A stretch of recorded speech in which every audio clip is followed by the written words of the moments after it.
KBS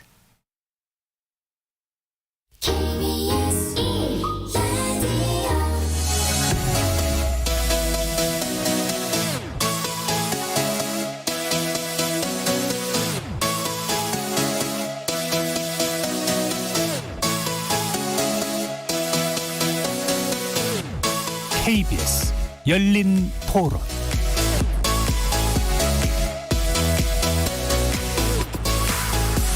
안녕하십니까. KBS 열린 토론 정준희입니다. 제왕적 대통령, 검찰도 다 컨트롤할 수 있으니까 범죄를 두려워하지 않는 거죠. 뭐 진실은 언젠가는 밝혀진다. 성경유착이 저는 제일 크다고 생각해요. 권력에 대한 본인들이 생각하는 뭐 하면 다 된다는 거, 본인이 파워가 있으니까 그냥 뭐 하면 돼, 나는 대통령이니까 뭐 이런 거, 나중에 책임질 생각도 안 하고 뭐 그런 거 같죠. 뒤늦게 뭐 후회할 상황은 아닌 것 같고 냉철하게 보고 뽑아야 되는데, 그 다음 정권에서 이제 전 정권에 대한 심판 이런 것들이 우선 과제가 되면서 계속 그런 게 좀 되풀이되는 것 같아요. 우리나라 대통령직 자체가 너무 이제 대통령한테 너무 집중돼 있으니까 거기 올라가신 분들 대부분이 권력을 잡으면 또 그 이상의 또 권력을 또 행사하고 싶은 마음이 있으니까 대부분 대통령이 그렇게 된 것 같습니다. 뭐 국무총리나 뭐 그런 분들한테 권력을 분산해야 된다 그래야 되나? 그래야 그나마 그런 확률이 더 줄어들겠죠. 견제할 수 있는 그런 기관 같은 거를 좀 만들어서 좀 이러한 일들이 없었으면 하는 바람입니다. 성숙된 시민의식도 필요하고, 그와 마찬가지로 성숙된 어떤 정책을 펼치는 그런 자세, 그런 게 필요합니다.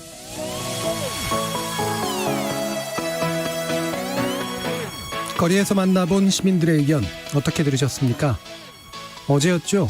횡령과 뇌물 등의 혐의로 징역 17년형이 확정된 이명박 전 대통령이 서울 동부구치소에 재수감됐습니다. 형이 확정된 기결수는 원칙상 교도소에 보내지만 전직 대통령의 전례에 비춰 구치소에 수감된 것이죠. 박근혜 전 대통령 역시 20대 총선 공천 개입 혐의로 징역 2년이 확정돼 현재 수용 생활을 하고 있고요. 국정농단과 국정원 특활비 사건의 경우는 지난 7월 파기환 송심에서 징역 20년을 선고받은 이후 대법원 재상고심 선고를 앞두고 있는 조건이어서 전직 대통령 2명이 동시 수감되는 또 한 번의 상황에 대해 많은 생각을 하게 합니다.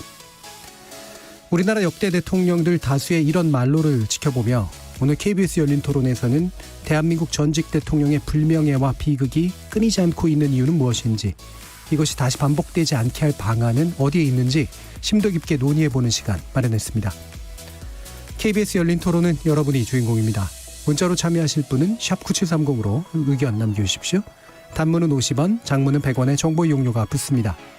KBS 모바일 콩, 트위터 계정 KBS 오픈, 그리고 유튜브를 통해서도 무료로 참여하실 수 있습니다. 날카로운 의견과 뜨거운 참여 기다리겠습니다. KBS 열린 토론 지금부터 출발합니다. 살아있습니다. 토론이 살아있습니다. 살아있는 토론, KBS 열린 토론. 토론은 라디오가 진짜입니다. 진짜 토론, KBS 열린 토론.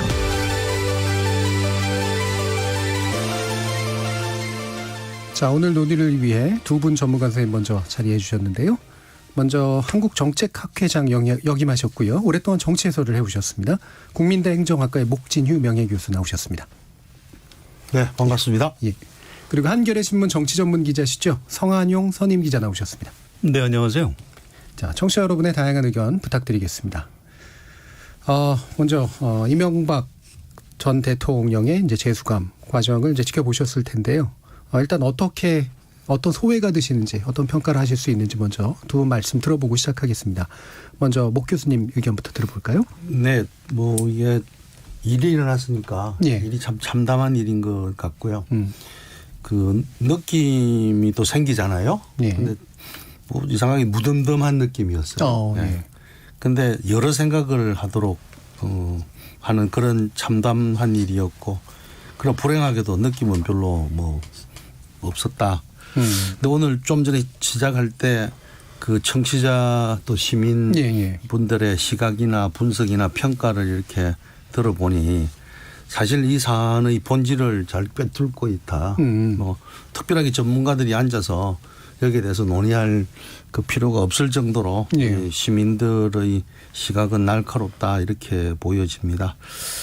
근데 참 여러 생각을 하도록 만드는 것이 뭐 참담하다고 하는 것으로부터 출발하죠. 예. 되게 불행한 일입니다. 사실상 우리나라 대통령 거의 모두가 다 뭐 정상적으로 이렇게 대통령직을 수행하고 그 뒤가 정상적으로 된 사람이 몇 명이나 있을지 하는 데 물음표를 던져야 될 정도인데요. 뭐 이런 좋지 않은 일을 계기로 해서 예. 이런 일이 더 벌어지지 않도록 이런 일이 일어나지 않도록 할 수 있는 방안이 뭘까? 이런데 우리 사회가 좀 고민을 해야 될 것 같다는 생각이 듭니다. 예. 법을 어겨서 단죄받은 상황 자체가 참담하다기보다는 그런 상황들이 벌어지게 되는 어떤 구조적인 문제들 네, 좀 이런 부분들에 대한 생각이 좀 짚어보고 많으신 거죠. 또 예. 해법을 찾아봐야 되겠다 예, 이런 예. 생각이 좀 드네요. 알겠습니다. 성은영 기자님 어떠신가요? 예, 사건 자체가 좀 굉장히 비극적인 것 같아요. 예. 이명박 대통령의 청와대 비서관을 했던 분들을 제가 좀 개인적으로 아는 분들이 있는데 이분들 이명박 대통령 옛날 혐의가 나왔을 때 좀 언쟁을 제가 한 일이 있어요. 왜냐하면 네. 그분들이 청와대 비서관 할 때 절대로 어디서 돈 받으면 안 된다는 얘기를 재임 중에 여러 차례 들었다고 합니다. 그래서 이명박 대통령이 무슨 수뢰 의혹이 있다고 할 때 그럴 리가 없다. 우리한테 그렇게까지 엄격하게 하신 분이 본인이 그럴 리가 없다. 이거는 뭐 그 당시에 그 상대편 야당 또 언론에서 굉장히 부풀린 의혹이다 이렇게 주장을 했는데 최근에 이분들이 이제 말씀을 안 하세요. 너무 이제 명백하니까. 예, 예.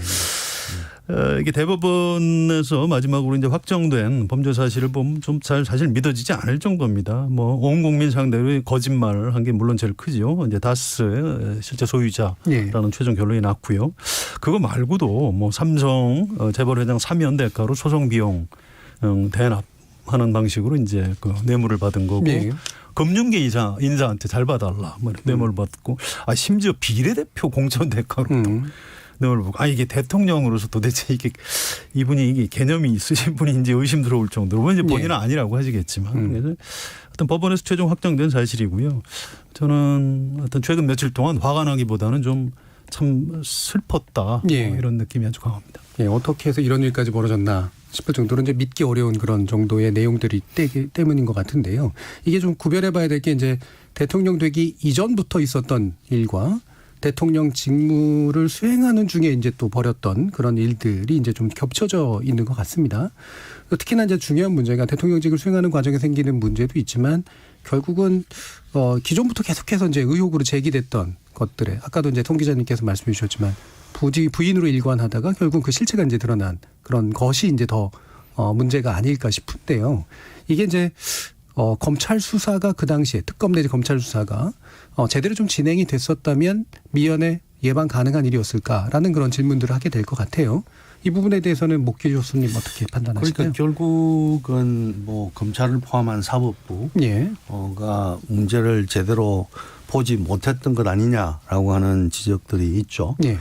또 반면에 이 지금 이렇게 결론이 난 것이 잘못된 결론이다라고 주장하는 쪽에서는 또 지금 검찰이나 사법부가 문제가 있는 것 아니냐라는 주장도 할 수 있을 겁니다. 예.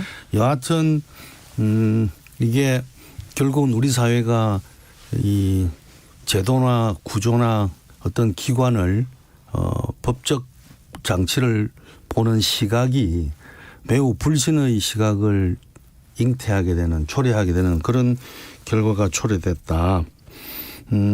누구의 잘못인가 이렇게 짚어서 얘기하기는 쉽지가 않습니다만 어쨌건 과거에 힘이 있을 때는 이게 문제가 아니었다가 뭐 그리고 지금은 이제 그만두고 나니 문제가 되는 예. 이런 결국 본인의 불행도 불행이지만 우리 사회가 이런 제도에 대한 어떤 시스템에 대한 신뢰를 상실하는 그런 단초가 되는 것 같아서 매우 씁쓸한 그런 마음입니다. 아까 예. 우리 성 기자께서 되게 안타깝고 씁쓸하다 그런데 그래서 제가 막 무덤덤하다 이거 어떻게 해야 되나 막연한 이런 느낌이 들었다는 겁니다. 예. 성한영 기자님. 예, 다스가 누구 회사냐 이 의혹을 가장 먼저 본격적으로 제기한 분은 2007년 한나라당 대선 후보 경선 때 박근혜 후보 쪽입니다. 그렇죠. 예. 다스가 실제로 누구 거냐 또 BBK 주가 조작을 했다 이런 의혹이 있었고요. 또 도곡동 땅을 차명으로 보유했다 이런 여러 가지 의혹을 거의 다 박근혜 후보 쪽에서 제기했던 건데 예. 검찰하고 특검에서 다 혐의 없음으로 털었죠. 근데 결국 13년이 지나서 그게 다 사실인 걸로 드러난 겁니다. 저는 우리나라 검찰하고 특검이 이거 책임져야 된다고 생각을 합니다. 예. 이게 능력이 부족해서 실체를 못 밝혀냈을까요? 저는 그렇게 생각하지 않아요. 이미 그때 다음 대통령은 MB다라는 게 어느 정도 공감대가 있었어요. 예. 대통령에 당선되기 전부터 미래 권력에 줄을 댄 겁니다. 이 부분에 대해서 앞으로 그 당시에 도대체 수사를 얼마나 부실하게 했는지 좀 우리가 좀 한번 따져볼 필요가 있는 겁니다. 예. 그래서 그 부분인데요. 그러니까 우리나라 검찰이라고 하는 데의 특성상 미래 권력에 대해서 뭔가 이렇게 선거 직전에 제기된 의혹을 이제 수사를 해가지고 밝혀내서 말 그대로 이제 정책 판단을 조차도 받지 못하게 만드는 상황을 연출할 그런 자세나 의지가 있을까? 앞으로도 사실 좀 그런 게 좀 궁금하거든요. 그렇죠. 걱정스러운 거죠. 그러니까 이제 결국은 미래 권력이나 뭐 어떤 경우든지 이거는 살아있는 권력이다. 예. 이렇게 이제 조직이나 제도가 판단을 하는 거죠. 그래서 그때 어떤 행동을 하는 것이 적합한 행동이냐, 적절한 행동이라고 생각을 하는데요. 그게 적절하고 적합한 행동일지 모르겠지만 그것이 옳은 행동은 아닐 거란 말이에요. 네. 그 상황에서 그 조직이 어떤 행동을 해야 될 건가 하는 것하고는 어떤 뭐 일관성이 있을지 모르겠으나 우리 사회 전체를 본다든지 무엇이 옳으냐라고 하는 걸 놓고 봤을 때는 그렇지 않거든요. 네. 그랬을 때 사회의 제도나 조직은 옳은 방향으로 가야 될 것 아니에요. 그런가 하면 또 죽은 권력에 대해서는 얼마나 매몰 찹니까? 그렇죠. 성 기자 그러지 않아요? 예. 그러니까 이게 참 그래서 제가 아까 우리 사회가 이 조직이나 제도나 이런 국가기관에 대해서 불신의 상황을 더욱더 만들어내는 그런 또 하나의 사례가 되지 않았느냐 하는 면에서 참 마음이 안 좋다 이런 말씀을 드린 겁니다. 예. 지금 저희 말씀 나누는 과정에 이제 저희 세 번째 초대 손님 함께 이제 자리하셨는데요. 김대중 정부에서 이제 주영대사 지내셨고요. 노무현 정부에서는 이제 국가안보보좌관 그리고 주일대사까지 또 역임하셨습니다. 나정일 가천대 석좌교수 함께 하셨습니다. 안녕하세요. 자, 그러면 이제 같이 또 이제 세 분 말씀을 나눌 텐데, 나정일 교수님, 지금 저희가 나누던 말씀이 이제 이명박 전 대통령 수감 상황을 지켜보면서 어떤 소회가 드시는지에 대한 일단 질문을 먼저 드렸었거든요. 교수님은 어떤 생각 드시나요? 뭐 다들 말씀을 하셔서 별로 예. 버틸 게 없는데 예. 이제 좀 유감으로 남는 게 이분이 국회의원도 했죠. 예. 시장도 하고. 결국 대통령까지 하고 또 지지도 압도적으로 받았어요. 큰 표차로 대통령이 되고. 그런데 그 사이 뭐 전혀 사법적인 적이 없고 그다음에 이제 권력이 바꾼 다음에 아마 이명박 개인에 대해서는 제일 적대적인 정권에서 또 사법 처리를 받으니까 예. 예, 그런 점이 좀 마음에 걸립니다. 또 하나는 나는 이분 일생을 좀 상징적으로 봤어요. 예. 제일 공감이 간 거는 아마 하루 세 끼를 제대로 못 먹었다고 그래요. 자기 말이. 하루 세 끼만 먹으면은 더 행복할 수가 없겠다 생각을 했는데 그것도 나중에 이제 그거보다 훨씬 그다음에는 뭐 월급이 제대로 나오는 직장만 있으면 또 예. 좋겠다. 그러다가 아니 어떻게 또 큰 회사 사장도 되고 국회의원도 되고 시장도 되고 대통령까지 됐어요. 예. 그래서 뭐 개인적으로는 별로 아는 사이가 아니지만 6.3 동지회를 같이 했었어요. 그러니까 한일협 그거 반대할 때 한일협정 반대. 그 안에 있을 때 그때는 이미 벌써 상당히 지위가 있는 그런 사람이었죠. 또 학생 때는 그래서 한일 국교 정상화 반대까지 하고 데모까지 하고 그러던 분이 이 대통령까지 한 다음에 그다음에 이제 또 정권이 바뀌니까 처벌이 되는 게 그게 좀 마음에 걸려요. 예. 예. 이게 자꾸 되풀이되면 네. 그러니까 아까 두 분께서 말씀하시는 걸 잠깐 들었지만은 또 다른 정권이 바뀌면 어떻게 되는 건가 그런 게 좀 마음에 남습니다. 예.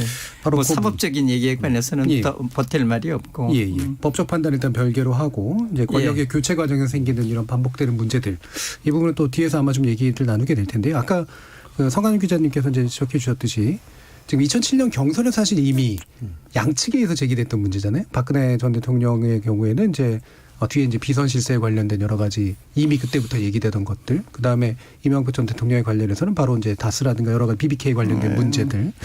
자, 이런 게 이제 2007년 그 당시 경선 과정에서 얘기가 되고, 그럼 과연 정치적으로 그거를 검증하고 뭔가 이렇게 걸러낼 수 있는 그런 장치가 없었던 거냐? 어떻게 판단하세요, 성관영 기자? 그거 이제 검찰 책임이 전 제일 크다고 봅니다. 네. 이게 잘 보셔야 되는데요. 검찰이 뭐 정치 권력에서 시키는 대로 수사를 하는 집단이 아니에요. 네. 옛날엔 그랬겠죠. 경찰이 세고 안기부가 세고 뭐 이랬을 때는 이제 검찰이 뭐 어떤 그런 수사를 해오면 그냥 기소해주고 재판이나 해주는 기관이었다가 50, 60 넘어가면서 이제 군인들이 정권 실세에서 쭉쭉 뒤로 빠지면서 검사들이 정권의 이제 그 핵심 조직들을 차지하게 되고요. 그래서 검찰 자체가 사실은 권력화되는 과정을 지금 우리가 20, 30년 동안 지금 보고 있는 겁니다. 검찰 작동하는 어떤 조직 보호 본능 같은 게 있어요. 그러니까 정권이 바뀔 때쯤 되면 미래 권력 게 일단 줄을 서고요. 그다음에 대통령이 새로 되면 바로 지난 정권을 때려잡습니다. 막 수사를 해요. 그러니까 적폐청산을 하는 거죠. 그래서 이제 현 정권에 잘 보이죠. 그러면 새로 권력을 잡은 대통령은 검찰을 개혁할 수가 없는 거죠. 자, 임기가 한 중반쯤 지나가면 자, 현 정권 비리들을 슬슬 가지고 현 정권에 대한 내사를 시작을 합니다. 예. 또 이제 물론 수사도 갈 수도 있고요. 자, 이 칼끝이 현 정권으로 가면 현 정권에서 검찰 개혁을 하면 자기 그 비리를 덮기 위해서 검찰 개혁을 하는데 이렇게 되니까 검찰 개혁을 할 수가 없어요. 이게 노태우, 김영삼, 김대중, 노무현, 이명박, 박근혜, 문재인 정부까지 계속되고 있는 거죠. 이게 뭐 검사들이 악당이라서 그런 게 아닙니다. 검찰이라는 어떤 민주적 통제를 받지 않는 어떤 관료 집단 자체가 약간 좀 괴물화되어 있는 이런 부작용. 이것 때문에 지금 이명박 대통령의 이런 그때 이제 단죄를 했어야 되는데 그걸 안 하고 13년 뒤에 지금 진상이 밝혀진 이런 일이 벌어지고 있는 거예요. 그러니까 검찰이 이제 능동적으로 반응을 하고 선택을 했다는 말씀이시잖아요. 그렇습니다. 예. 그래서 미래 권력에 먼저 줄을 대고 나중에 이제 그 약점들을 또 이용해 가지고 이후에 권력 교체기에 또 이제 자신의 이익을 챙기는 그런 방식으로 갔다는 말씀이신 건데, 자, 그렇다면 이제 우리의 권력 구조의 문제도 있지만 바로 이 검찰에 의존할 수밖에 없는 그런 구조의 문제, 그러니까 권력형 비리라든가 이런 것들을 캐내고 단죄하고 이러는 과정에서 이 부분도 좀 있는 것 같아요. 이게 좀 별개의 얘기입니다만 그러면 예를 들면 공수처도 마찬가지 운명이 될 거라고 생각하세요, 성 기자님? 아니 그렇습니다. 그러니까 공수처를 잘 보셔야 되는데요. 공수처가 무슨 여당이나 야당을 때려잡으려고 만드는 조직이 아니에요. 검찰의 문제는 수사권하고 기소권 또 재판 모든 형 집행 권한까지 알파부터 Z까지 전부 다 가지고 있는 겁니다. 너무 세요. 그래서 이 사람들이 가진 권력의 일부를 좀 떼서 따로 그럼 고위공직자 범죄를 주로 수사하는 작은 기구를 일단 하나 만들자. 이렇게 되면 이게 무슨 효과라고 합니까? 그런 걸. 견제 효과. 예, 검찰이 그러면 그다음부터 이게 우리가 엉터리로 하면 공수처의 어떤 정당성을 뺏기겠구나. 이렇게 돼서 어떤 정치적으로 편향된 수사라든가 검찰의 어떤 조직 보호를 위한 수사 이런 걸 좀 덜 하지 않겠는가 해서 공수처를 만들려고 하는 거고요. 그래서 저는 공수처 반드시 만들어야 된다고 생각을 합니다. 오히려 그런 이유 때문에. 그렇습니다. 예. 공수처 문제는 뭐 논란이 많죠. 이게 뭐 여전히 논란이 많고 만들어져도 계속 논란이 될 텐데 제가 보기에는 그렇습니다. 이게 권력을 가진 개인이나 집단이 그 권력을 자기 휘하에 있는 조직들에게 어떻게 적용할 것인가에 따라서 그 조직의 그 행동이 달라질 수 있을 거예요.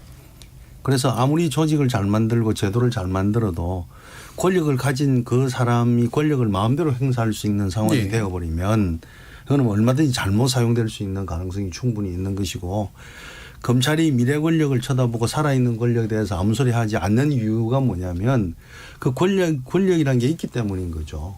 그래서 저는 이번 이 이명박 대통령 이 문제를 보면서 좀 놀랐던 것 중에 하나가 이게 대통령이 되고 난 다음에도 뭐 비례대표 공천이라든지 예. 뭐 이런 등등의 뭐 대통령이 공천에 어느 정도 관여하죠. 그러지 않습니까? 대통령의 입김이란 게 존재하잖아요. 성 기자 그러잖아요. 네, 그런데 그 대가로 뭐 좀 예. 검전이라든지 뭐 이런 걸 했다는 이 사실은 좀 충격적입니다. 대단히 구시대적이죠. 예, 굉장히 뭐 이거는 그리고 또 사실 뭐 이명박 대통령 같은 경우에는 평생을 기업에서 예. 일을 했고 기업가로서 적지 않은 그 부도 축적했을 거고 이런데 그렇게 했다는 거고 좀 믿기가 좀 어렵습니다. 나 교수님. 그리고 상당히 그거 제가 들었을 때 예. 야, 이거는 정말 아닌데 이런 생각이 들었어요. 예. 대통령이 됐으면 그 뭐 비례대표 그걸 해서 그거 받는 게 무슨 의미가 있겠습니까? 그러지 않은가 싶은데요. 좀 그래요. 느낌이. 예. 지금 뭐 나중에 교수님 마침 이제 모시게 된 중요한 이유 중에 하나가 이제 한국의 불행한 대통령들이라는 저서를 이제 쓰셔서 예. 또 이게 또 많은 또 그 여러 가지 국정 경험이 또 있으시기도 예. 하고 예. 권력의 또 내밀한 부분들도 많이 또 보셨기 때문에 이 저서를 이걸 예상하고 쓰신 건가요? 어떻습니까? 예. 아니 두 분 말씀하신 게 다 옳은 말씀이시고 그 심지어는 이런 얘기도 들었어요. 정치인들한테서 우리나라 검찰이 거의 조폭 수준이다. 그리고 예. 그런 얘기까지 들었어요. 근데 이제 제가 관심을 쓴 거는 어떤 그 기관이라도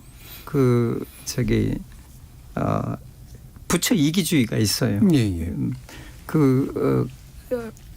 그런 걸 보고 그 intractability of institution이라고 불러요. 어떤 목적으로 그 기구를 하나 제도를 하나 만들어 놓으면 이 제도가 원래 목적에 봉사하는 게 아니라 자기 부처 목적에 봉사해요.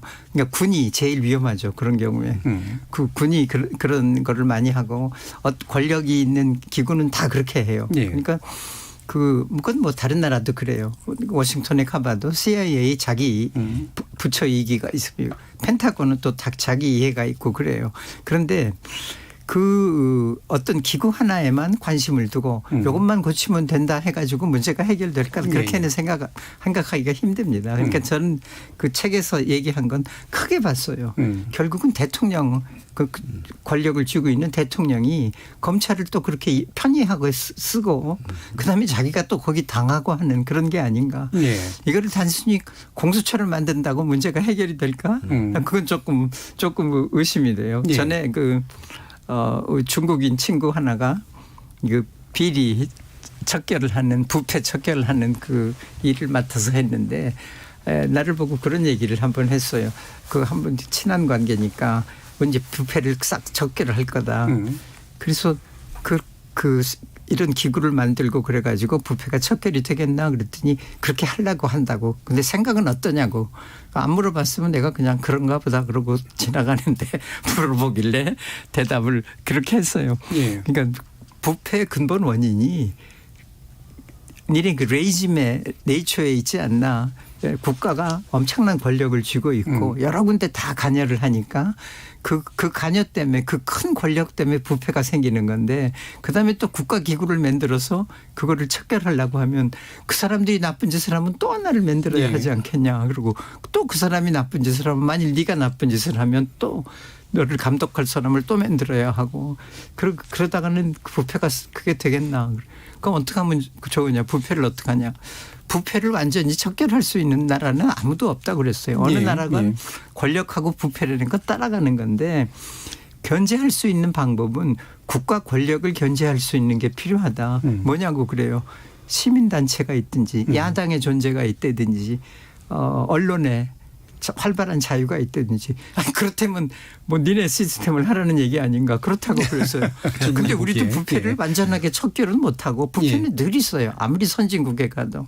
한번 영국에서도 그거 가지고 다툰 일이 있어요. 뭐냐 하면 우리나라가 축구 스페인을 이겼을 때인데 방송국에서 오라고 그래요. BBC에서. 그래서 옳다 됐다 하면은 축하해 줄 줄 알고 갔더니 느닷없이 하는 얘기가 그거예요. 니네가 심판 매수해가지고 그래서 기가 막혔죠. 그 무슨 일이냐 그랬더니 신문을 보라고 봐요. 스페인 신문에 그냥 크게 났어요. 이게 심판을 매수해가지고 2002년에. 이렇게 했다. 예. 그래서 심판을 매수했다는 증거가 있나 그랬더니 니네 나라 원래 부패가 많지 않냐. 그때 뭐 대통령 아들들이 다 저기 가가지고 외신에 크게 나고 그랬거든요. 그래서 아니 그 정치인들이 부패 안 한 나라는 영국 하나밖에 없다 내가. 다 부패다. 근데 좀 비꼬 왔어요. 왜 그러냐면 그때 그 수상 부인이 아파트 투기를 해가지고 뭐 그래가지고 신문에 그게 한참 얻어맞을 때예요. 그러니까 나는 이제까지 정치 그 부패 안 한 나라는 영국 하나밖에는 모른다. 영국은 예외인데 다른 나라 다 부패가 있더라. 그러면 그런 나라 가서 축구해서 치면은 다 부패했으니까 축구도 졌다 그러겠냐고. 우리나라가 정치인이 부패했다는 거하고 축구에서 이겼다는 거에 그 코살 링크를 이스타블리시 해봐라 그러고 그랬더니 우물쭈물해요. 그래서 내가 설명을 해볼까? 니네 나라 의료 시스템이 엉망이지. 맞아요. 내셔널 헬스가 공평하게는 해주는데 시스템은 아주 엉망이에요. 맹장수술을 하려면 뭐 3개월을 기다려야 하고 뭐 그런. 그리고 한 번은 그 이런 일도 있었어요. 그러니까 권력의 부패 경향이라고 하는 건 어느 나라든 똑같다. 있다. 맞죠. 어디 정도의 차이가 있을 뿐이지 통제할 수 있는 정도의 차이가 있을 뿐이지 똑같다. 그다음에 니네 나라 철도도 엉망이지. 그리고 철도 개혁을 해놓은 거에 엉망으로 됐어요. 그 의료 사고가 이런 것도 한 번 있었어요. 뭐냐면 어떤 사람이 다리 수술을 했는데 절단을 하고 나서 보니까 아픈 다리는 놔두고 쌩쌩한 다리를 잘랐어요. 그게 맞어. 그랬더니 자기도 웃더라고. 그러니까 니네가 철도도 나쁘고 병원도 엉터리라 축구도 못한다고 하면은 설득력이 있냐 그랬더니 좀 그만두자고 그러더라고요. 얘기를 그만두자고. 그런데 검찰이 그렇게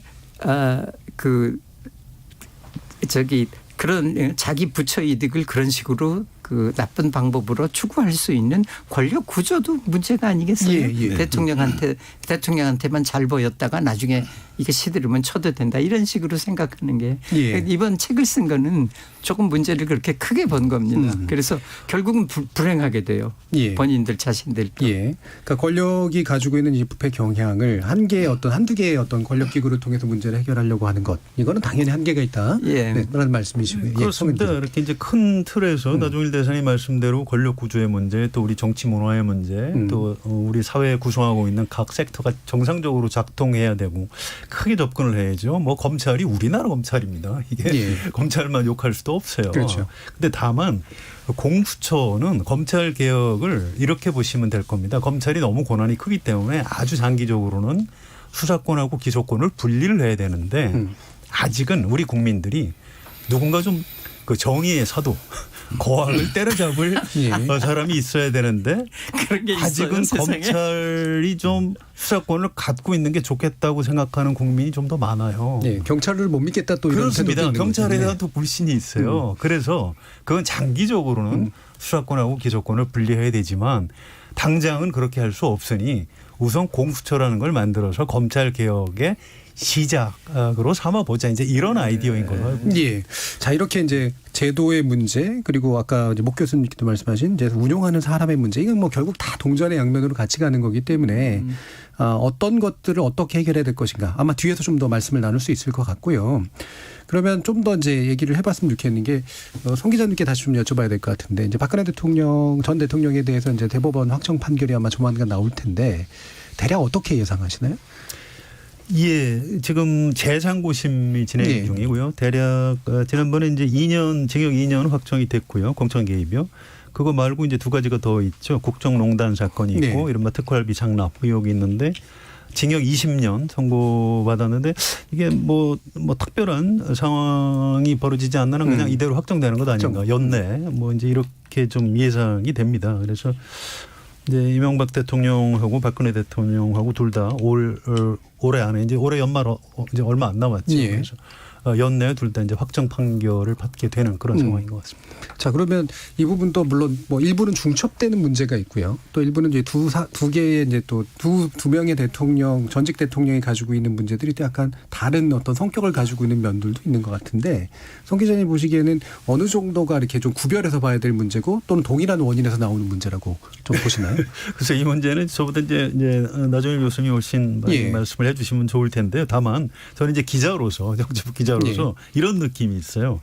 이명박 대통령은 공인 의식이 좀 너무 부족했기 때문에 좀그 여러 가지 문제고. 범죄를 저질렀다 이렇게 생각이 되고요.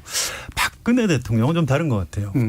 공적 의식, 공인 의식이 너무 과잉이었던 것 같아요. 과잉이었다. 이 국가가 곧 내가 국가다. 이제 20대부터 이제 국모로서 이제 생활을 했기 때문에 그래서 그 구분을 뭐 결론은 뭐 비슷하게 나온 것 같지만 사실 그 공공성 측면에서 보면 두 분이 전혀 다른 예. 뭐 이런 좀 차이가 있는 것 같고요. 예. 또 하나는 이제 결국 이제 사면 뭐 특별 사면 이런 얘기를 결국 하기는 될 텐데 이명박 대통령은 별로 그렇게 동정을 많이 못 받으시더라고요. 그러니까요. 예. 근데 이제 박근혜 대통령은 뭐 이제 태극기 부대를 비롯해서 또 여성이시고 또 이제 연세 많으신 분들 또 대구 경북 이쪽에서는 동정론이 굉장히 강하게 있습니다. 예, 예. 그래서 뭐 그런 것들도 좀 두 분이 좀 차이가 있는 것 같아요. 예. 일단 뭐 이게 이제 일부러 좀 단순화시켜서 비교를 하신 거긴 합니다만 이명박 전 대통령은 사적 이익을 추구하는 경향이 좀 너무 강했던 거고 박근혜 전 대통령 같은 경우에는 그게 결과적으로는 사익과 연결됐을 수는 있어도 적어도 공적으로 내가 뭔가를 해야 된다라는 생각의 의식 속에 굉장히 강하게 있었다. 또 이게 또 이제 지지의 그룹의 어떤 성향하고도 또 연결이 되지 않나 싶은데요. 이런 진단에 대해서 목 교수님은 어떻게 저도 보시나요? 상당 부분 동의를 합니다. 아까도 말씀드리는 중간에 제가 이명박 대통령은 기업인으로서 이런 그 인생을 살아왔다 그렇게 말씀을 드렸잖아요. 그러다 보니 다스 문제나 뭐 등등 이런 거에 대해서는 별로 뭐 생각이 없는 것 같아요. 그걸 자기가 잘못했다 뭐 이런 생각이 별로 없는 것 같아요. 그러니까 뭐 이명박 대통령이 뭐 지금 이런 결과가 공정하지도 못하고 정의롭지도 못하다 이렇게 얘기를 하는 것 같은데 그런 면에서는 미국의 트럼프 대통령하고도 별 뭐 차이가 없는 것 아닌가 생각이 들어요. 대단히 자기중심적인 해석을 하죠. 그러니까 미국의 트럼프 대통령 뭐 재임이 될지 안 될지 모르겠습니다만 그 공인 의식이 없거든요. 개인 중심적으로 모든 걸 자기 중심적으로 보고 참 정말 우리나라에서 그런 일 일어났으면 탄핵을 몇 번 당해도 몇 번 당했을. 미국에서 항의 받으시겠어요? 뭐 제가 인신공격한다고? 제가 볼 때는 좀 그랬습니다. 대사를 안 하셨기 때문에 제가 대사를 안 했으니까.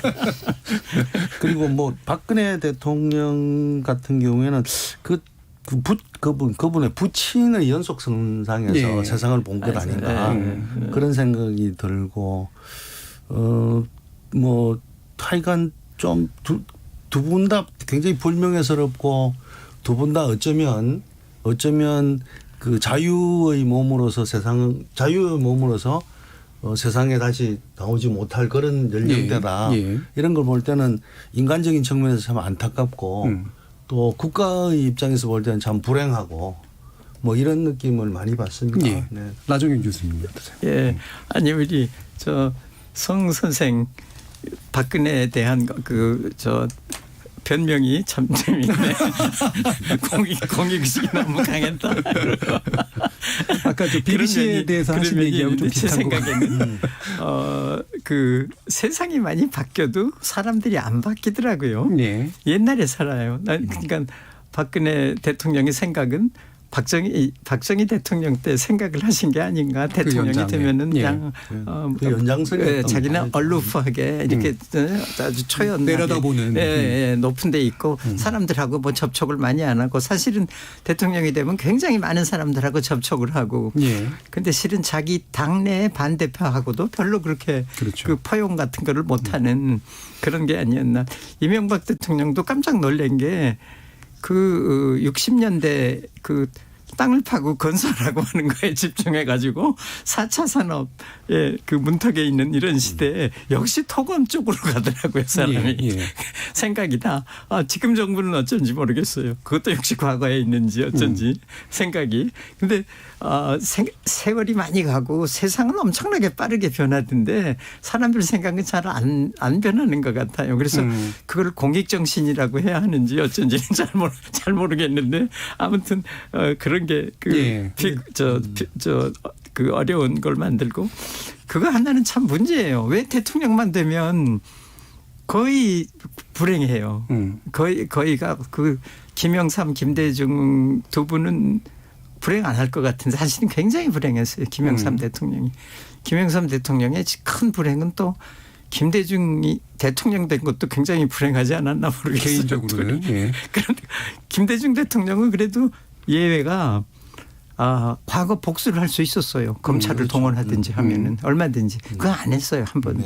그냥 한 가지 얘가 김영삼 대통령 선거운동 때 200 몇십억을 썼다고 그랬는데 그 노태우 대통령 회고록을 보면 자기가 준 것만 3천억이라고 나왔어요. 회고록을 해서 출판을 했으니까 책임지는 얘기 아니에요. 그건 뭐 검찰을 그렇게 크게 동원 안 하더라도 자기 옛날 정적을 좀 곤란하게 만들 수가 있었는데 그런 거 전혀 안 하고 다른 사람들을 다 포용 데려다가 부부 동반 저것 하고 노무현 대통령 때는 좀 달랐어요.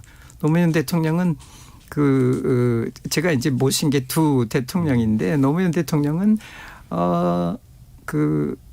특검 승인을 했죠. 예. 김대중 대통령은 그것 때문에 굉장히 불행했어요. 그것 때문에 자기는 대북송금 관련된 문제. 그렇죠. 예. 근데 당 내나 정부 내에서도 반대가 많았는데 그를 고집을 했어요. 그거는 참 그것도 뭐 무슨 이유가 있었겠죠. 이건 깨끗하게 하고 지나가는 게 좋겠다. 근데 결과적으로는 그 전직 대통령한테 아주 심한 타격이었죠. 그게. 뭐 지금 박지원 국정원장이 되셨기 때문에 뭐 대충 보상을 받지 않았나 싶은 그런 생각이 좀 하는데. 이게 대통령만 되면 불행해지잖아요. 예. 그 전에도 사실 불행했는지는 잘 모르겠습니다만 하여튼 대통령이 되게 되면 그 불행함이 자신에 국한되는 것이 아니라 국가에 국민에게 다 이렇게 그 영향을 주는 게 되는데요. 저는 그래서 왜 그럴까 이런 생각을 많이 해봤는데 사람이 좀 그런 것 같아요. 힘이 자기에게 모이기 시작하면 모든 사람이 그 힘을 쳐다보기 시작하잖아요. 그러면 조그마한 행보도 굉장히 큰 걸음처럼 보여지고 밑에서 큰 걸음처럼 만들어내는 거예요. 그리고 또 실상 뭐 설마 해서 한마디 해봤는데 그게 되거든요. 뭐 예컨대 뭐 이거 되는가? 과거에는 안 됐던 것이 대통령이 되고 나니까 금방 되거든요. 그런 것들이 이렇게 차곡차곡 차츰차츰 쌓이다 보게 되면 다른 사람들 말을 듣지 않기 시작하는 것 같습니다. 자기의 생각이 옳다. 그리고 거기까지 내가 도달했다. 내가 이 대통령이 됐는데 이거보다 더한 게 뭐가 있느냐 이런 인식을 갖기 시작하는 것 같아요. 그래서 그런 것들이 하루씩 쌓여가죠. 그런가 하면 검찰이나 경찰이나 모든 권력기관은 내가 쓰는 대로 움직인다는 걸 알기 시작하죠. 이렇게 됐을 경우에는 뭐 정상적인 곳으로 가기가 굉장히 어려운. 그러니까 역시 사람의 문제도 해당이 되겠죠. 그 개인이 어느 정도로 공인으로서의 자질을 갖추었느냐에 따라서 그렇게 넘어가는 것이 좀 늦게 되든지 적게 되든지 이런 경우는 있겠으나 사람이 그런 힘을 가지게 되면 도취되는 것 아닌가. 더더욱이 밑에서 전부 지금 미국의 경우가 그렇지 않습니까? 트럼프 대통령이 얘기하면 아무도 말 못한다는 거 아니에요. 그러니까 더 좋아하는 겁니다. 본인이. 더 심하게 가잖아요. 그런 게 우리나라에는 뭐 막 나타나진 않지만 뭐 계속해서 그런 일들이 있어 왔지 않느냐 그런 생각이 들어요. 그래서 불행하게 되는 것이 되는 것 같다는 생각이 마침 이제 들고요. 대통령직의 문제랑 그다음에 이제 뭐 사람의 문제이기도 합니다만 이제 미국의 경우도 얘기를 해주셔서 미국도 사실은 한국과 이제 뭐 거의 비슷한 정도의 어떤 대통령제를 가지고 있는 몇 안 되는 나라 중에 하나인데 미국에서도 분명히 절대 권력은 절대 무패하는 경향을 보였잖아요. 근데 우리와 같은 현재 같은 대통령의 말로가 좀 덜 나타난 이유는 뭘까 그러면 어떻게 생각하세요? 나중에 듣겠습니다. 일단 아니 성 기자님 말씀 들어보고. 그냥 저는 그냥 이제 직업이 정치부 기자니까 좀 제가 가진 상식에서 좀 설명을 드리면 이렇게 설명할 수 있을 것 같아요. 미국의 대통령제하고 우리나라 대통령제가 좀 많이 다릅니다. 우리는 우리가 어릴 때 대통령 중심제라고 배웠어요. 미국에서는 대통령제라고 그래요. 그러니까 미국은 권력을 의회하고 대통령하고 반씩 가지고 있습니다. 그래서 상호 견제도 하고 협력도 해가면서 국정을 이끌어가는 체제죠. 근데 의원내각제는 사실은 총선 한 번 치러서 권력을 의회 다수당이 갖는 그게 이제 의원내각제. 그건 이제 집중형 권력 구조고 사실은 대통령제는 분립형 권력 구조인데 우리나라는 거꾸로 대통령 중심 대통령이 여당 총재까지 하는 이제 이게 독재의 잔재죠. 자유당, 뭐 이승만의 자유당, 박정희의 공화당, 전두환의 뭐 민정당. 그 사람들 다 총재였지 않습니까? 대충 이제 그 시대가 김대중 대통령 때까지 왔던 겁니다. 여당 총재를 했죠. 근데 노무현 대통령 때부터 대통령하고 여당 총재가 이제 분리가 되기 시작하면서 예. 그런데 아직도 우리나라 사람들 머릿속에는 대통령 한 사람 잘 뽑아서 나라를 잘 끌고 가면 되지. 이제 이렇게 우리 국민들이 아직 실제 미국식 대통령제 원형을 잘 모르는 측면이 있어요. 예. 그래서 지금도 문재인 정부, 박근혜 정부 이렇게 하죠. 미국에서 뭐 오바마 정부보다 오바마 행정부죠. 네. 예. 트럼프 행정부. 그 행정부의 수장으로 보는 시각이 강한 거죠. 근데 우리는 뭐 문재인 행정부 그럼 큰일 날 겁니다. 아마 그 문재인 대통령 지지율이 난리 칠 텐데 박근혜 대통령도 마찬가지죠.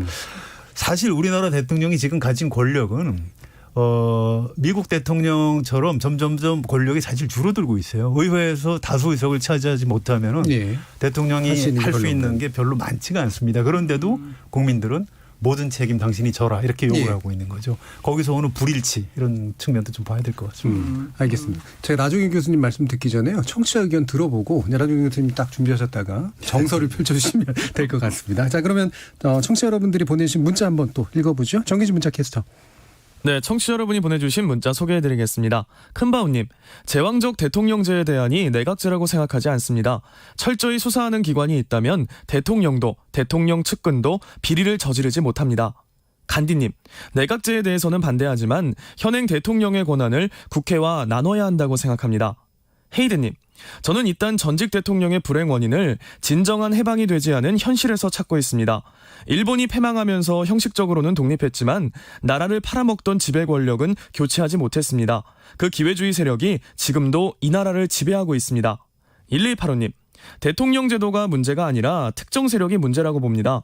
이명박 전 대통령과 박근혜 전 대통령의 근원적인 문제가 있음에도 언론사들이 감싸고 모른 척했던 것이 더 큰 문제였습니다.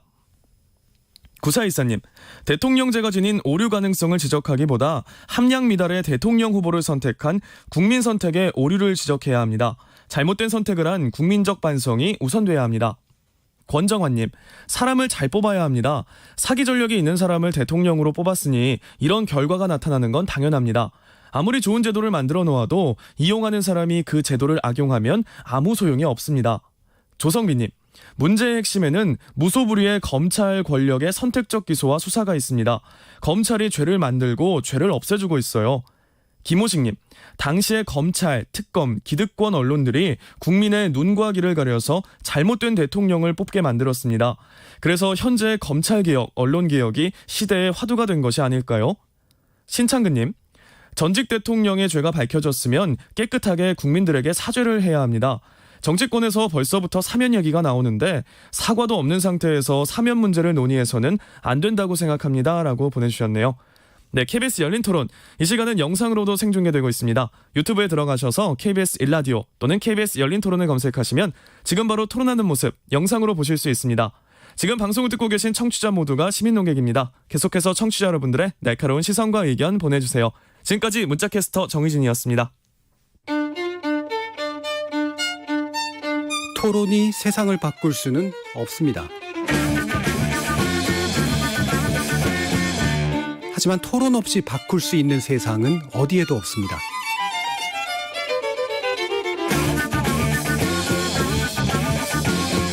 세상의 선한 변화를 갈망하는 당신.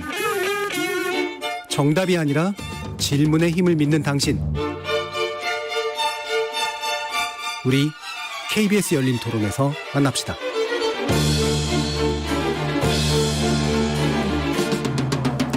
KBS 열린 토론, 나종일 가천대 석좌교수, 국민대 행정학과의 목준유 명예교수, 그리고 한겨레 신문의 성한용 선임기자, 이렇게 세 분의 전문가와 함께하고 계십니다.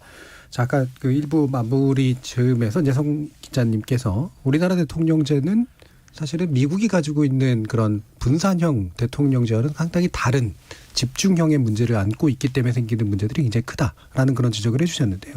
나종일 교수님 어떠신가요? 네, 맞습니다. 근본적으로 우리 성 선생 지적하신 게 옳은 얘기고,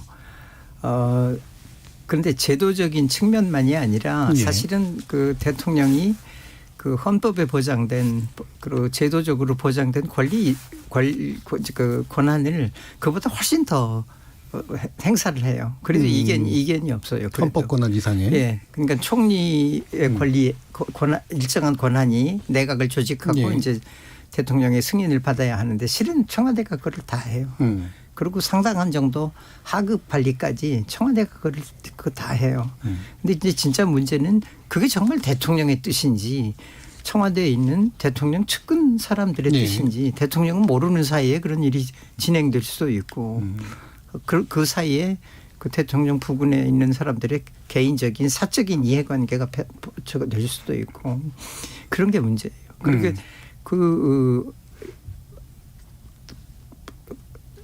제도를 따로 만들어 가지고 한다고 하더라도 좀 더 근본적인 그 반성이 필요하지 않나. 대통령한테 너무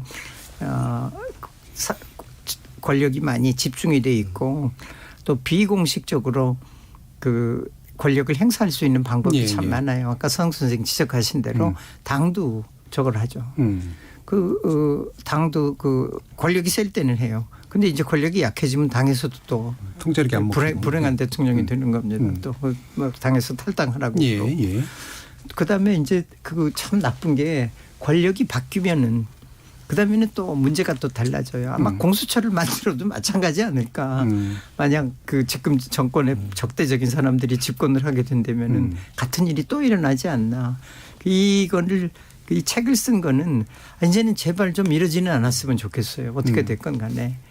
김대중 모델을 택하든지 미국처럼 적절한 사면권을 행사한다든지 해가지고 계속 대통령을 감옥에 잡아넣는다든지 불행하게 만드는 일은 없었으면 좋겠어요. 예. 자, 그럼 지금 이제 우리 대통령 중심제가 지나치게 강한 문제도 있고 또 게다가 대통령이 헌법이 규정한 권한을 넘어서서 할 수 있는 비공식적인 어떤 그렇죠. 측면들도 굉장히 많고 게다가 또 이제 측근 권력의 문제까지도 겹쳐 있다. 본인의 그 어떤 절제 능력이라든지 본인이 갖고 있는 사회에 대한 인식이라든지 이런 것들도 상당히 중요한 측면이 된다고 봐요. 그런데 아까 성 기자 말씀에 대통령 중심제라고 하는 것 사실 그 상권 분립이라는 것은 견제와 균형이 가능할 때 상권 분립이 되는데요. 대통령 중심인제라는 말은 중심에 대통령이 있다 이 말이잖아요. 그런데 상권 분립이 아니라는 말하고 별 차이가 없잖아요. 그래서 예를 들면 지금 우리나라는 국회의원이 강요가 될 수 있지 않습니까? 내각에 들어갈 수가 있잖아요. 그럼 국회의원은 그 국회의원 한 사람 한 사람이 헌법기관이란 말이죠. 그런데 헌법기관인 그 개인을 데려다가 대통령 행정부에 강요로 쓰고 있어요. 이래라 저래라 지시할 수 있는 거예요. 그랬을 때 과연 국회가 정상적으로 대통령이 일하는 행정부를 견제할 수 있을까 하는 걸 한번 생각을 해봐야 되는 거고요. 뭐 최근에 미국에서는 대법관 연방법원 대법관 임명과 관련해서 여러 가지 논란이 있었습니다. 대통령 임기가 불과 뭐 몇 달밖에 남지 않을 수 있는 상황에서 대법관을 임명할 수 있는 지명할 수 있느냐 이런 논란이 있고 했지 않았습니까? 또 우리는 그러나 미국은 이 청문회를 거쳐서 이렇게 가고 종신직이 되기 때문에 누가 나를 지명하고 어떻게 되든지 간에 대법관이 되고 난 다음부터는 자기의 소신을 끌어갈 수 있는 제도적 장치가 되어 있는데 우리는 그렇지 않잖아요. 임기제를 해서 말 잘 들으면 또 뭐 더 할 수 있고 뭐 이런 식으로 되어 있단 말이에요. 뭐 제가 표현이 좀 이렇게 뭐라 그러죠? 약간 거칠었습니다. 좀 그렇지만 그런 상황이 있단 말이죠. 그러니까 사실 우리나라가 성 기자 말씀처럼 대통령 제도를 가지고 있다 하더라도 진정한 의미의 대통령제라기보다는 모든 권력이 대통령에 모여 있는 제도가 됩니다. 노무현 대통령이 이렇게 얘기했죠. 자기는 그 당시 당의 총재는 싫다. 나는 1번 당원이 되겠다고 그랬잖아요. 1번 당원이 되겠다 했지만 사실 1번 당원이었습니까? 최고 당원이었죠. 1번 당원 첫 번째 당원이 아니라 최고 당원이었잖아요. 이런 식으로 지금도 그럴 겁니다. 지금 대통령도 당에 미치는 영향이 어마어마할 겁니다. 공천에서도 말은 안 해도 어마어마할 겁니다. 그래서 그런 관계가 깨어지지 않는 한 제도적으로라든지 행태적으로 깨어지지 않는 한은 이 대통령이 누가 대통령이 되더라도 이런 불행한 그 미래의 씨앗을 가지고 간다. 뭐 이렇게 볼 수밖에 없습니다. 자, 그러면 라종인 교수님. 뭐 책에도 물론 일부 쓰셨지만 우리나라 대통령제에 문제가 만약에 있다면 그러면 어떤 것을 일단 제거하거나 바꾸는 것이 가장 핵심이 된다고 생각을 하세요? 근본적으로 대통령제가 네. 그러니까 한시적으로 위임을 받아가지고 그 법률에 정하는 바에서 그 한시적으로 나라를 돌보다가 이제 그걸 넘겨주고 나간다 하는 그런 그 제한적인 개념이 없지 않나 그래요. 예. 조금 과장해서 얘기하면 대통령이 된다면은 그 주변도 그렇고 왕조 같은 개념이 되지 않나. 그래가지고 전 대통령이 한 거를 다 허물어야 해요. 그 책에 지적이 돼 있는데 그 행정부서 이름도 바꾸고 기능도 바꾸고 제도를 다 바꿔요.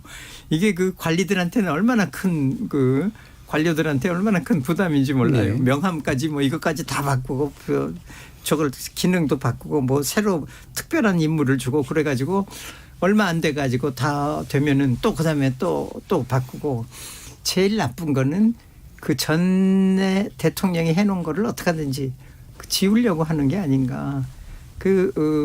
저기 책에도 지적을 했지만은 노무현 대통령 때 보면은 김대중 대통령 측근 치고 감옥에 안 간 사람이 없어요. 거의 다 감옥에 갔어요.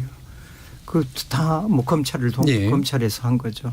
그다음에 무죄가 된 사람이 또 많아요. 거기서 박지원 원장도 그 중에 하나. 무리한 거였다는 거죠. 그런데 그리고 또 당도 새로 만들었어요. 그러니까 김대중 대통령한테는 그것도 그 자기 아들 얘기뿐만 아니라 이런 것들이 모두 굉장한 불행했어요. 그리고 그 특검할 때는 하지 말아달라고 부탁까지 했어요.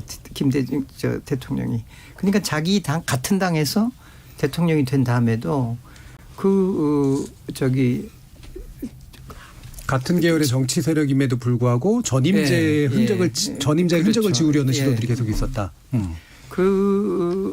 그런 거를 그런 거가 책을 이렇게 꼭 하나 써야겠다. 엉터리 책이지만은 써야겠다 하고 저거한 게 이런 건 지적을 하고 가요. 그러니까 김대중 대통령도 많이 존경을 하고 노무현 대통령도 나는 반드시 대통령을 해야 하는 사람이라고 생각했어요. 예. 거의 대개 모든 사람들이 노무현 대통령이라는 건 생각지도 않을 때에 나는 그분들 열심히 대통령이 돼야 한다. 한 번을 당신이 대통령이 돼야 한다 하고 밀고 그랬어요. 어떻게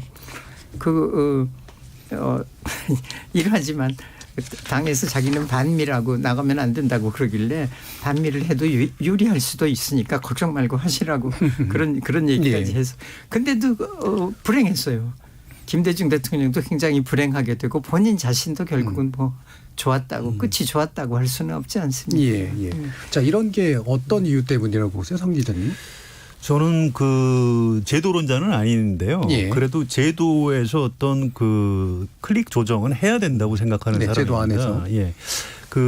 지금 야당 대표를 하는 김종인 위원장이 사실은 이제 그 총선 때 야당 대표로 복귀를 했지만 그 전에 정치를 아마 영원히 안 할 생각을 하고 책을 쓰신 것 같아요. 영원한 권력은 없다 이런 책이 있는데 그 마지막 부분에 이제 이런 얘기를 해요. 이분도 이제 그 대통령하고 이제 일을 잘 해서 개혁을 했던 사람인데 결국 이게 제도에 문제가 있다라고 결론을 내린 겁니다. 이런 표현이 있어요. 자동차로 비유를 합니다.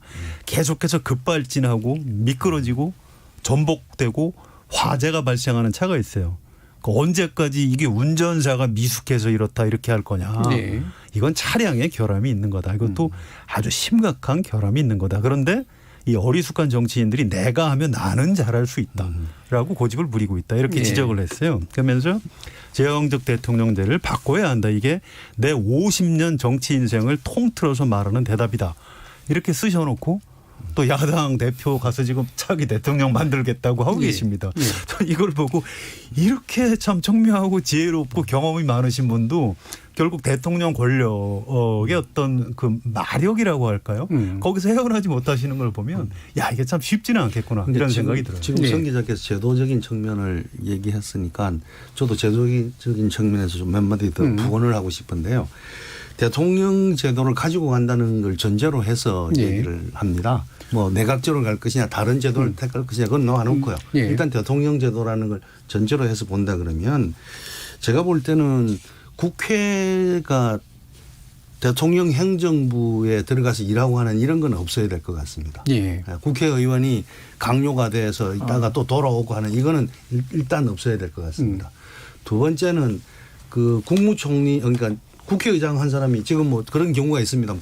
총리에 가고 예. 이제 국회의장은 국회의장으로서 그 역할을 해야 되는 건데 그래야만 삼각구도의 한 부분이 될 수 있을 것 같습니다. 네. 그다음에 강요 등등 뭐 주요 자리에 대해서 그 국회가 동의권도 있고 그다음에 청문권도 있지 않습니까? 동의권 쪽으로 가야 될 것 같습니다. 그래서 책임을 분산하는 그 부분에서 돼야 될 것 같고요. 그다음에 무엇보다 중요한 것은 정당 개혁이 있어야 될 것 같아요. 우리처럼 정당이 중앙당 중심으로 되는 경우가 참 없는 것 같습니다. 그래서 중앙당식으로 되니 자연스럽게 누가 가장 힘을 가지는가에 대해서 모든 정치 지망생들이 쳐다볼 수밖에 없잖아요. 거기 대통령이 앉아 있단 말이에요. 그러니까 당 대표니 어쩌니 이건 별 중요하지 않고 누가 힘이 있는지를 볼 거 아니에요. 그래서 다수의 문제가 있으리라고 봅니다만 그 정치 지망생들이 밑에서부터 올라오는 제도를 해서 국회의원 같으면 후보도 지역에서 공천이 돼서 문제가 있을 겁니다. 틀림없이. 그렇게 해서 좀 이런 권력과 동떨어진 좀 멀리 갈 수 있는 그렇게 해줘야만 국회가 진정한 그 견제 기능을 할 수 있지 않겠는가. 국회가 행정부를 견제하지 못하는 상황에서는 제왕적 대통령 뭐 이런 게 불가피하지 않겠는가. 이런 생각합니다. 그러니까 전반적으로 보면 대통령제를 유지한다는 전제를 일단 깐 상태에서 보면 국회 쪽의 어떤 견제 기능을 키우는 쪽에 좀 더 많은 생각이 있으신데요. 교수님 말씀에 전적으로 공감하면서요. 이런 문제가 조금 있어요. 이게 사실 제왕적 대통령 권력을 한 사람한테 집중시키면서 이제 여러 가지 문제가 발생하는데 이 권력을 의회가 약간은 공유. 그러니까 권력을 의회로 줄 수는 없습니다. 왜냐하면 국민이 국회의원을 너무 싫어하니까. 그게 제일 큰 장애죠. 사실. 의원 내각제 안 된다는 거죠. 그래서 당분간은 좀 과도기적으로 어떤 분권형 대통령제로 갈 수밖에 없는 것 같고요. 우리 이제 이 권력 구도도 경로 의존성이 있는 겁니다. 대통령제를 갑자기 내각제로 못 바꾸니까 대통령이 가진 권력의 일부를 국회에서 국무총리 후보를 뭐 복수로 추천한다든가 이렇게 해서 그쪽에 좀 그 권한을 넘겨주는 옛날에 이제 김대중 대통령처럼 아예 연립정부를 만들면 참 좋지만 그게 또 지금 정치 지형에 안 맞을 수도 있으니 개헌을 하되 그러면 국무총리 후보 추천제 정도로 해서 대통령이 가진 권력을 조금씩이라도 좀 의회 쪽으로 넘겨주는 이게 전 굉장히 중요한 포인트라고 생각합니다. 저는 감사원의 기능을 국회로 물론 일정 부분 넘기는 게 굉장히 중요하다고 전적으로 찬성입니다. 디테일한 설계까지 들어가고 계셔서 여기서 라종인 교수님께서 그럼 다시 여쭐게 책에서도 말씀 주셨지만 또 이제 대사를 두 군데에서 하셨고요. 그러니까 내치권하고 외치권 측면에서 뭔가 좀 구분이 좀 필요하다라고 하는 그런 견해도 좀 갖고 계신 것 같은데 어떻습니까? 내치권, 외치권? 그러니까 예를 들면 이제 그러니까 외교라든가 이런 데서 대통령이 가지는 지금 부담이 굉장히 세다라는 그런 말씀도 이제 저는 좀 하셨던 것 같고. 그래서 지금 분점형을 얘기를 하실 때 그러면 이제 분점형 권력 구조에 대해서 기본적으로 좀 동의하시는지 이런 질문 좀 하고 싶어요. 저는 우리 성 선생이나 마찬가지로 제도론자가 아니에요. 그 옛날에 존 듀이가 그 제도를 자꾸 바꾸자는 사람은 이런 거나 마찬가지라고 병자라고. 왜냐하면 그 병자가 이쪽으로 누우면은 여기가 아프고 그러면은 또 이쪽으로 누워보면은 괜찮을까 하고 바꾸는데 그러면 또 그쪽이 아프고. 근데 뭐 영국 같은 나라는 헌법이 아예 없고 서로 이해된 관례 이런 걸로 운영하고 미국에도 헌법이라는 게 굉장히 단단한 개념이거든요. 근데 나는 지금 제도를 이리저리 고쳐가지고 좋은 결과가 나올까 회의가 많이 가요. 어떻게 되건 지금 같은 저거라면. 근데 그렇다고 나는 우리나라에 대해서 절대로 비관적이지 않아요. 우리나라는 상당히 잘한 나라예요. 2차 대전 이후에 독립한 나라로 우리나라 정도 한 나라면 상당한 성공을 이 정도 민주주의를 진척한 그게 뭐 영광스럽다거나 뭐 위대했다거나 그런 건 아닙니다만은 그건 명함이 있지만은 어쨌거나 잘했고 옛날보다는 또 좋아졌어요.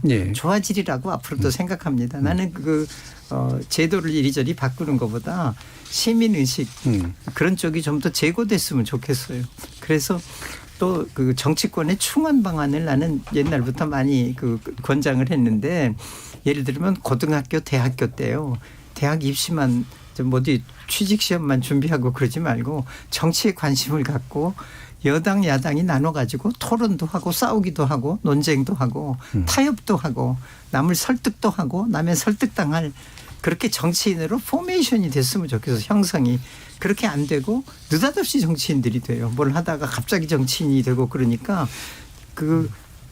토론을 하고 합의를 이루고 하는 그런 것들이 모자라요. 그러니까 쉬운 해결은 없다고 생각해요.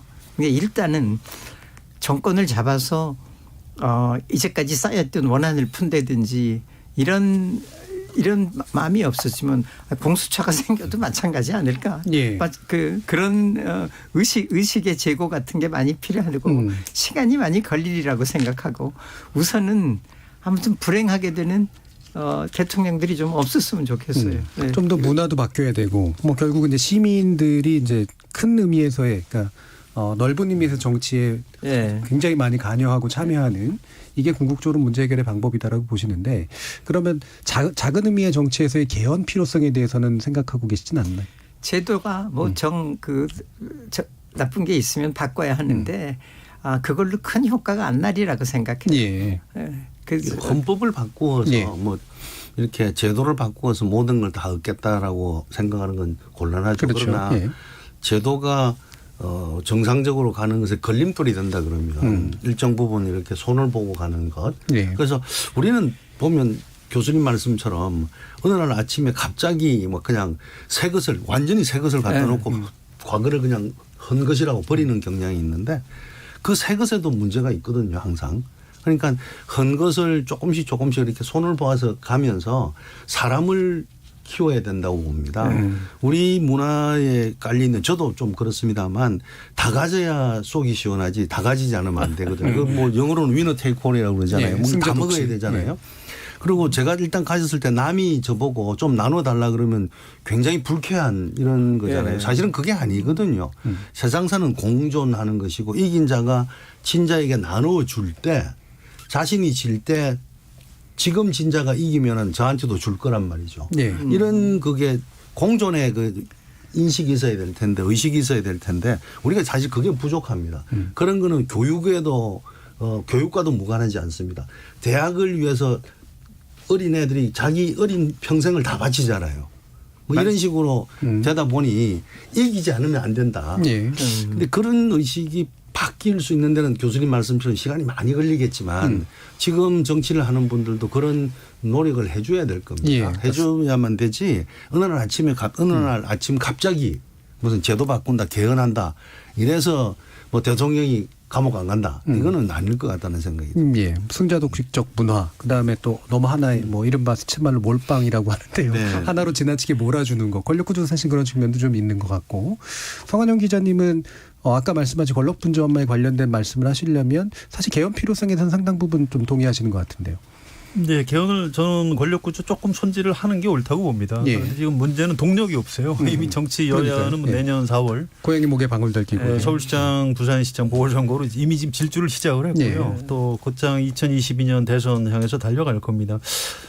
이게 사실은 지금 국회의원 선거법도 좀 손질을 해야 되는데 그거 손 대려는 사람 아무도 없어요. 그래서 사실 지금 개헌 논의를 했으면 좋겠는데 문 대통령은 지난번에 하려고 했다가 개헌안을 냈지만 투표 불성립으로 이제 안 됐죠. 그래서 여야가 개헌 특위 같은 걸 만들어서 어떻게 조금이라도 좀 고쳐서 개선을 해보려는 노력을 했으면 참 좋겠는데 지금 현장 분위기가 그렇지는 않은 것 같아서 좀 안타깝습니다. 예.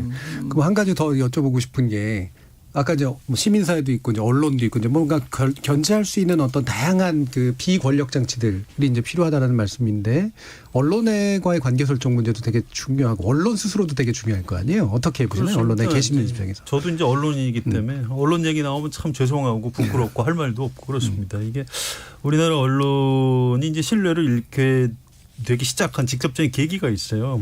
정치 권력에 대한 감시자가 아니고 플레이어로 이제 나서기 시작하는 게 1997년 대선 때 DJ 당선을 막으려고 노골적으로 했고요. 또 2002년에 노무현 대통령 당선 막으려고 했고. 그러다 보니까 이제 정치 권력하고 언론이 적대적인 관계에 서게 되고 그렇게 해서 정치 권력은 엄청난 타격을 받았습니다만 동시에 언론은 신뢰를 잃어버렸어요. 그래서 언론이라는 게 어떤 우리 대한민국이라는 공동체 방향 설정을 위해서 토론을 좀 여론을 좀 수렴해주고 토론을 의제 설정을 해주고 토론을 붙여주고 이런 기능이 있어야 되는데 우리 언론 특히 이제 그 중에서 좀 보수 언론 쪽에서 이제 좀 기득권 세력, 분단 기득권 세력, 자본 기득권 세력 너무 그쪽으로 심하게 편을 들고 이제 지금 문재인 정부에 대해서 거의 뭐 저주에 가까운 뭐 이런 지면을 만들고 있는데 지금 좀 보수 신문 신문만 보는 분들은 아니 문재인 정부가 벌써 한 10번쯤 망했어야 될 것 같은데 지금 안 망했거든요. 예. 이건 이제 이게 좀 문제가 있는 거예요. 그렇게 함으로써 정치 권력도 타격을 받지만 언론이 지금 뭐 신뢰를 잃고 막 수직으로 추락을 하고 있어요. 언론을 위해서나 참 우리나라 전체를 위해서나 참 불행한 일이고요. 예. 어떻게든 좀 바로 잡아놔야 언론계 있는 분이 이렇게 얘기하니까 더 할 말이 별로 없긴 한데 이렇게 뭐 보수 시각을 가진 언론이 보는 그 반대 또 반대가 보는 보수 예. 이게 사실은 비슷한 것 같아요. 진영적이다. 양쪽이 예. 진영 논리가 비슷한 것 아니, 같은데. 패널에 조선일보도 초청하지 그랬어요. 그런데 예. 근데 제가 주목하는 것 하나는 그 제가 뭐 좀 과문해서 그런지는 잘 모르겠습니다만 우리나라 언론에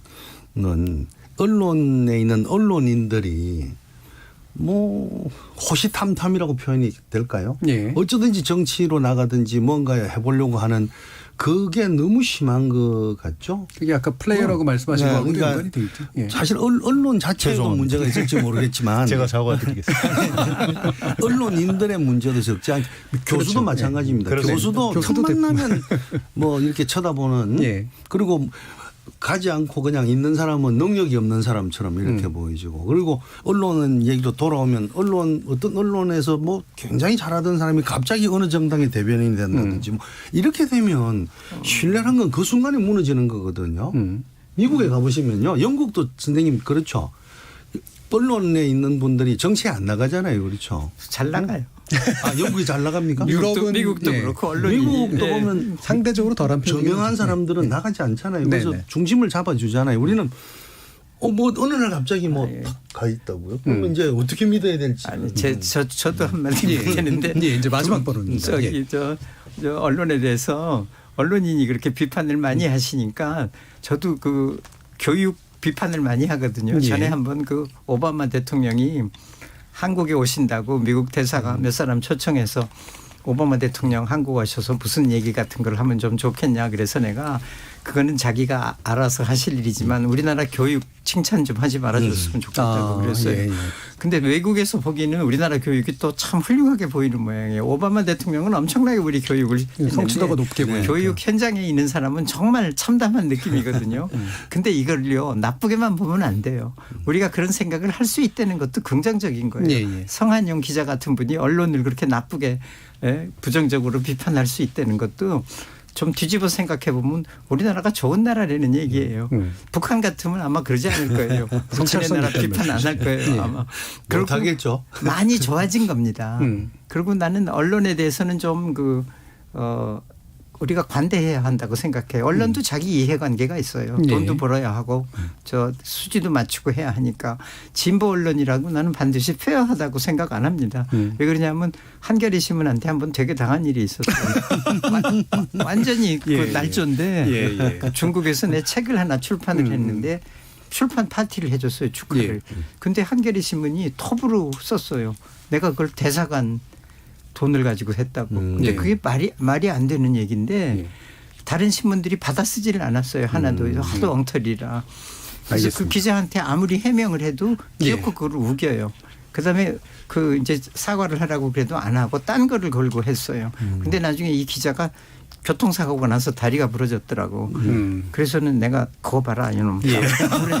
그런 소리를 하려다가 안 하고. 시간 이제 다 돼서요. 예. 언론에 대한 마지막 과일하고 예. 저거 보내줘서 책하고 알겠습니다. 불어넣어서 그거라도 보라고. 예, 그러고. 제도의 변화 그리고 성찰성 이런 식의 측면들까지 다 강조를 해주셨고요. 오늘 토론 함께해 주신 성한영 기자님, 목진우 교수님 그리고 라종혜 교수님 세 분 모두 감사드립니다. 감사합니다. 네, 고맙습니다. 저는 내일 저녁 7시 20분에 다시 찾아뵙겠습니다. 지금까지 KBS 열린 토론 정준이었습니다. 늦게 와서 별로.